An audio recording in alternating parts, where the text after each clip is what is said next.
I was studying at UKZN Howard College and I attended a sassy little church. So they had a branch on campus. Naturally, they would be recruiting us all day, all night. I really need y'all to help me understand that. Never see us coming to your house telling you to go back to ancestral veneration. Where do you guys purchase the audacity to come into people's lives and force them to believe in some white Jewish guy who has nothing to do with us? Anyway, chicken. So I started attending the church. I used to attend all the cell groups. Oh my gosh, I think we had cell groups every Tuesday. Also became a youth leader and a band leader. Where I found the time. Hey friends, can somebody send me a fan? Thank you. So anyway, I started dating so we used to stay at the same res as well. He was one of those really eager beavers, like a super happy clappy Christian. It was all being conservative, we can't do this, we can't do that, and the other. All those Christian rules, and he ended up cheating on me with a super basic girl that he didn't even like just because she gave him attention.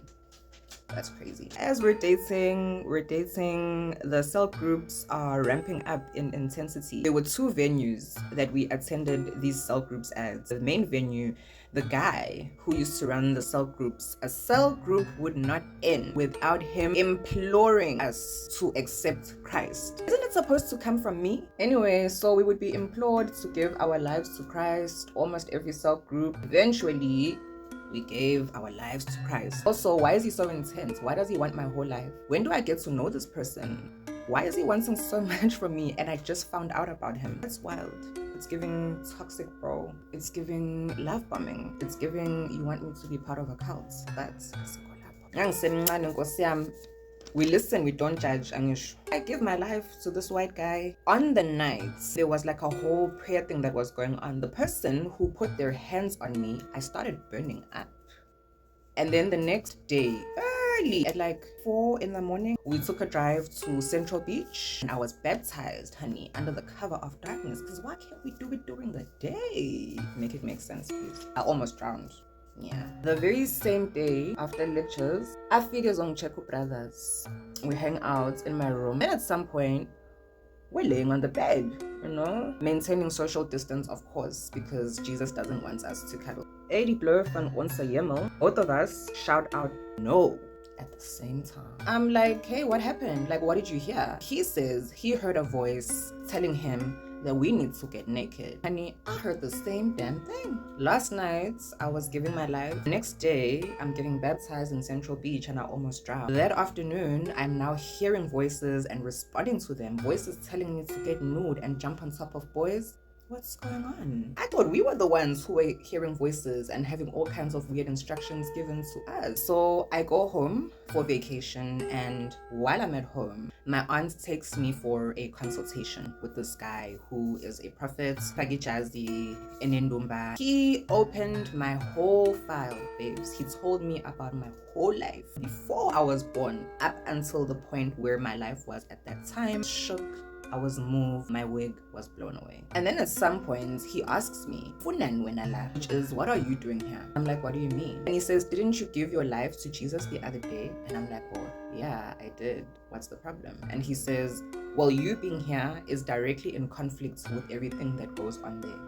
When I get back to res, suddenly nobody wants to hang out in my room. No matter how much I invite them, try to create a vibe, and I try to get us all to get together, sweetie, nobody is trying to hang out with the girl. It's almost like physically they are incapable of entering my room. And for some reason, the day after I get back to res, I have the sudden urge, yoguya emaget by Bria.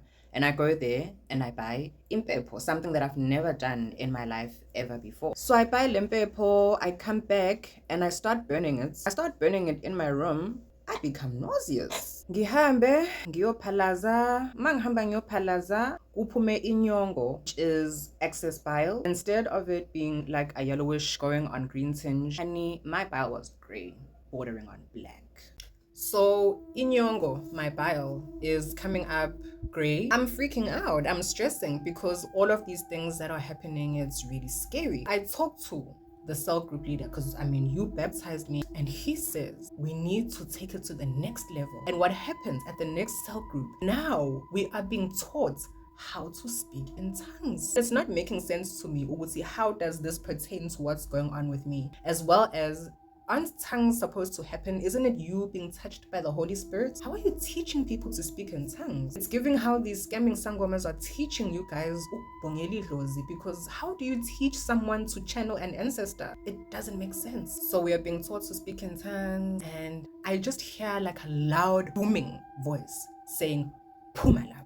And I'm not sure how to describe it. It's unlike the voices that you hear in your mind, right? Inside of yourself. This one was coming from outside. I was like, you know what? I don't feel well. I don't feel great. I need to leave. And these people didn't want me to leave. They kept saying, no, you have to wait until the end. You have to wait until the end. Wait until the end for what? No, I called my friend. I dashed. When I get back to res, I sleep.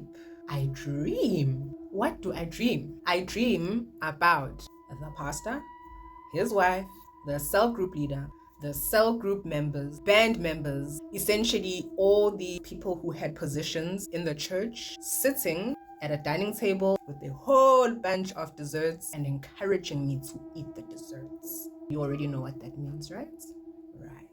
Now, at the time, remember, I'm still very much in the Christian life. I don't know much about traditional beliefs or traditional observances, so I don't understand what this dream means. I call my aunt, she gives me this gent's number. So I call him, I explain the dream, and he says to me, remember when you first came here, I told you that you having given your life over to a foreign deity is directly in conflict with you being here, because here I am accessing your spiritual information and your earthly information through your ancestors. So we are doing ancestral veneration over here. It clashes with the beliefs over there, but also given the nature of your calling, it is going to be problematic for you because you have ancestors who have trauma from being within the church. I kind of understand what he's saying, not completely. Then I explained to him what had been happening. I was baptized, this and that and the other. Before I could finish, he said to me,